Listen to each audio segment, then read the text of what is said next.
የክርስቶስን ሰውነት በመቀበሉ ሞት ታላቅ ስህተት ሠራ። ለዘመናት ባለስልጣን ብቻ ሆኖ ሲገድል የነበረው ሞት በዕለተ ዓርብ ግን የሞት መዶሻ በሆነው በመድኃኔ ዓለም በኢየሱስ ክርስቶስ በእርሱ ኃይል ሞት ፍግም ብሎ ሞቷል። አሟሟቱ ደግሞ እንዲህ አልነበረም።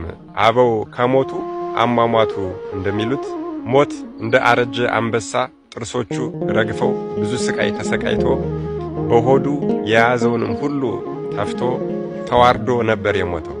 የክርስቶስን ሰውነት በመቀበሉ ሞት ታላቅ ስህተት ሠራ። ሞት ፍጹም የሆነውንና ሊሞት የማይችለውን የክርስቶስን ሰውነት ዋጠ።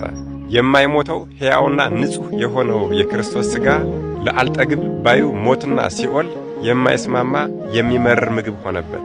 ሊስማማው ስላልቻለም ተፋው። ከክርስቶስ ሥጋ ጋርም ሲኦል ሆድ ውስጥ ከጥንት ጀምሮ ታስረው የኖሩትን ሰዎች በሙሉ አብሮ ተፋ።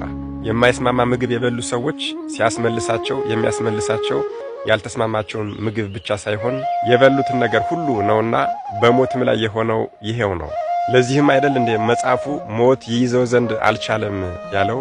የትኛዋም ሴት ልጅን ለመውለድ ምጥን ባማጠች ጊዜ ሞት ወይም ደግሞ ሲኦል የክርስቶስን ሥጋ ይዞ የተጨነቀውን ያህል ጭንቀት በፍጹም ተጨንቃ አታውቅም።